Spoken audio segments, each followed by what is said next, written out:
Je parle de l'hospitalité. Aide-moi encore à dire hospitalité. Bien sûr, le Seigneur, Hébreu nous rappelle qu'en exerçant l'hospitalité, certains ont reçu des anges sans le savoir. Bien aimés dans le Seigneur, tel que nous vivons là, nous ne vivons pas seulement avec des êtres humains normaux. Nous vivons aussi avec des anges. D'ailleurs, tel que nous sommes là, il y a des anges qui sont là. Si tu le crois, donne-moi un bon amen. Si tu le crois, donne-moi un bon amen. Les anges sont là. Hier, un jour, je me rappelle, j'étais parti voir l'un de mes aînés dans la foi qui m'encadrait. Et d'ailleurs, c'est vraiment lui qui m'a encadré dans le ministère. Il s'appelle le docteur Philippe Kibaba.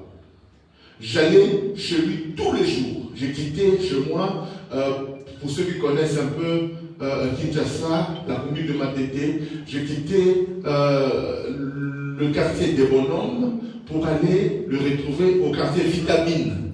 C'est à peu près 40 minutes à pied. Et je le faisais tous les jours.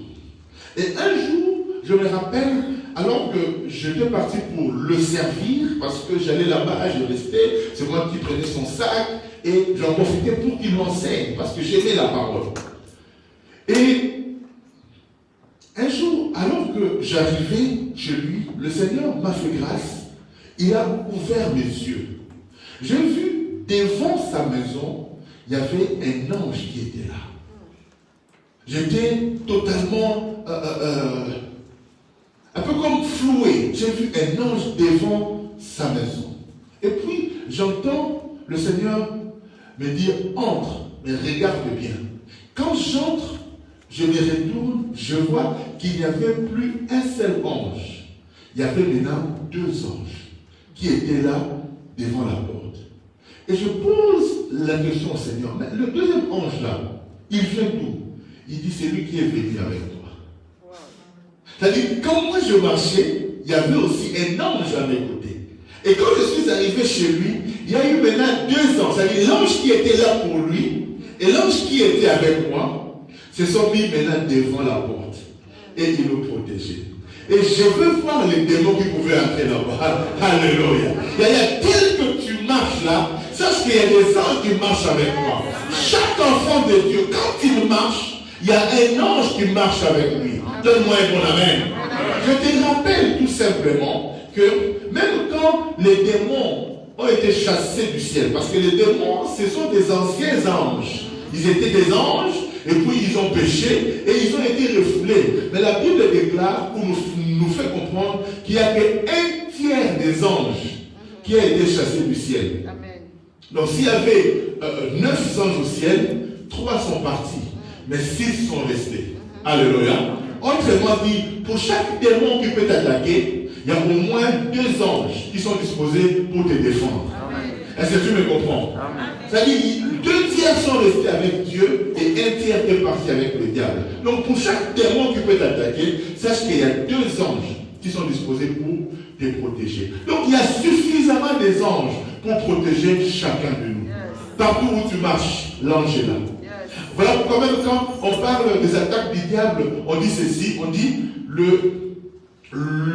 diable rôde tout autour de nous comme un lion rugissant, cherchant qui dévorer. Mais quand on parle de l'ange, on dit ceci, l'ange de l'Éternel campe. C'est-à-dire, lui, il n'est pas là, il est là. C'est-à-dire, les démons peuvent camper parce qu'ils ne sont pas assez nombreux. Ils ne peuvent pas se concentrer juste sur une personne. Ils doivent chercher, ils tentent ici, mais les anges sont suffisamment nombreux que même s'ils restent avec toi, parce que camper, ça veut dire rester. Camper, ça insinue une notion de permanence. Quand tu campes, tu restes là. L'ange est là, pourquoi? Parce qu'il sait que si moi je reste avec Madia là, il y a un autre ange qui reste aussi avec Thioblaise. Il y a un autre ange qui reste avec Crispin. Ils sont nombreux. Partout où tu marches, il y a un ange qui est là avec toi. Et quand même, la Bible dit que certains ont reçu des anges sans le savoir. Ça veut tout simplement dire, ce n'est pas qu'un ange est venu en esprit, tu l'as reçu sans le savoir, non. c'est qu'ils ont reçu des enfants de Dieu. Ils ont reçu des serviteurs de Dieu. Mais ils ne savaient pas qu'en les recevant, ils recevaient aussi les anges qui les accompagnaient. Amen. Quand moi j'entre dans ta maison, ce n'est pas seulement moi qui entre dans ta maison. L'ange qui campe avec moi entre aussi chez toi. Amen. Quand j'entre dans ta maison, ce n'est pas seulement moi. Ce n'est pas que moi j'entre et l'ange reste à 1 kilomètre. Non. Quand j'entre, l'ange aussi entre avec moi. Voilà pourquoi Jésus disait un peu plus tard, celui qui vous reçoit, me reçoit aussi. C'est-à-dire, quand toi tu me reçois, c'est que tu ne sais pas, c'est que tu reçois aussi Jésus en même temps que tu me reçois. L'hospitalité, c'est quelque chose de très important. L'hospitalité, c'est quelque chose qui peut nous bénir et qui peut changer notre vie.